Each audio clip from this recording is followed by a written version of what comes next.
వాళ్ళు ఇవన్నీ మానుకుంటే మంచిది.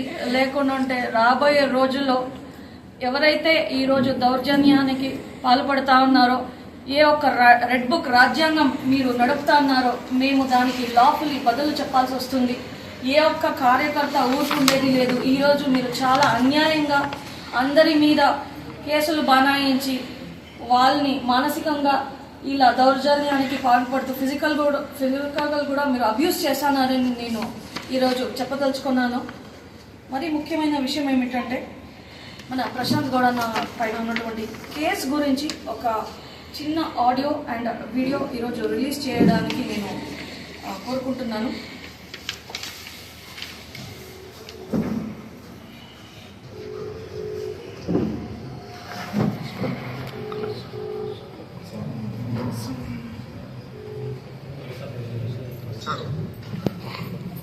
Hello Prashant sir, sorry sir, phone చేయమన్నా మీకు. ఏం లేదు, ఇంకా సూర్యుకి చెప్పాను. ఎట్లా ఉందంటే ఇప్పుడు 10 గంటలకు ట్రైన్ నుంచి రిటర్న్ వస్తున్నాడు. ఉంటావా 3 ఏళ్ళు ఏం చేస్తారు? ఏమంట ప్రశాంత్ ఏమనుకోద్దు ప్రశాంత్, నన్ను క్షమించు. అంతకంటే నేను చెప్పలేను.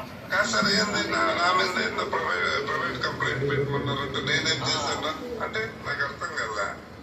ప్రైవేట్ కంప్లైంట్ అంటే ఏదంటే అదే అంటే ఇంకా ఏదంటే తిట్టినాడు అనేది. ఇంకా మా షాప్ లే దొరికినాయా నాకే కాదు, అయితే మా వాడు మా ఇల్లేడు తిట్టినా ఉండేట్లు అసలు లేదు ప్రశాంత్.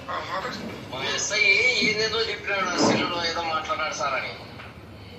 ఎవరికి చెప్పాలని ఆఫీసర్లకి చెప్పినాడు, వేరే వాళ్ళకి. నేనేం మాట్లాడినాను సెల్లులో? ఎవరికి మాట్లాడినాను? హలో, మీరేం మాట్లాడినారని లేదు ప్రశాంత్, మీరేం మాట్లాడినారని కూడా కాదు. ఏమి ఫాల్స్ కేసు పెట్టమన్నా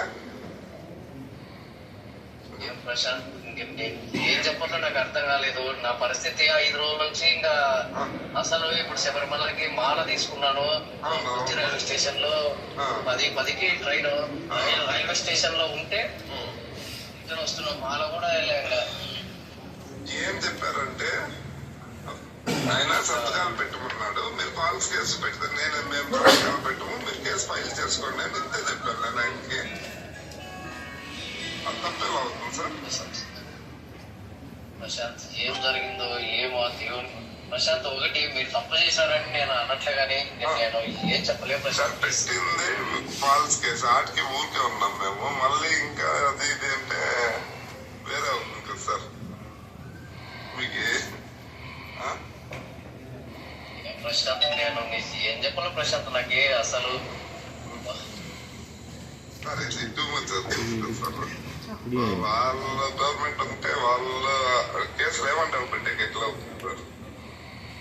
ప్రశాంత్ ప్లీజ్ అబ్బా, నన్ను అయితే క్షమించు. నేను 2 చేతులు అయితే మొక్కుతున్నా, క్షమించు. ఇంకా అంతకంటే నేను ఏం చేయలేను ప్రశాంత్. ప్లీజ్ ప్రశాంత్, నా కుటుంబం కొరకు నేను రోడ్లో ప్రశాంత్.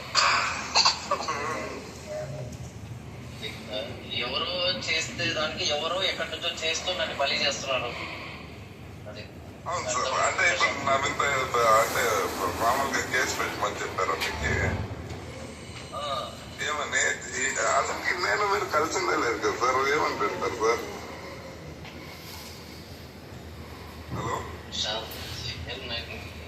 ప్రశాంత్, నాకు ఇంకా ఏం చెప్పాలో అర్థం కావట్లేదు ప్రశాంత్. చేయండి సార్.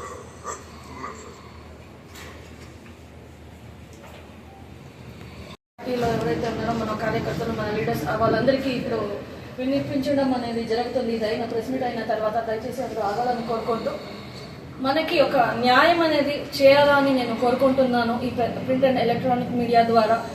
ఇప్పుడు ప్రశాంత్ అన్న వ్యాపారం చేసుకుంటా అన్నాడు. ఒక వైఎస్ఆర్సీపీలో ఒక స్టేట్ లెవెల్ లీడర్ అని కూడా మీకు కడుపు మంటాయి ఇటువంటి గొంతుల్ని నొక్కేస్తున్నారని నేను అడుగుతున్నాను. ఇంకొకటి మరీ ముఖ్యమైన విషయం ఏమిటంటే, ఫాల్స్ కేస్ అని వాళ్ళు కూడా ఏదో ఒక రకంగా ఒప్పుకుంటా అన్నారు. అవతల మాట్లాడుతూ ఉండేవాళ్ళు సారీ కూడా చెప్తా అన్నారు. వాళ్ళని ఎవరు ప్రెషర్ పెడుతున్నారు వాళ్ళకి అని నేను ఈరోజు ఒక పెద్ద క్వశ్చన్ మార్క్ హిందూపూర్ ప్రజల ముందు మన ప్రింట్ అండ్ ఎలక్ట్రానిక్ మీడియా సోదరులకి మరియు మన వైఎస్ఆర్సీపీ కుటుంబం తరపున నేను ఒక పెద్ద ప్రశ్న అనేది పెడతా ఉన్నాను.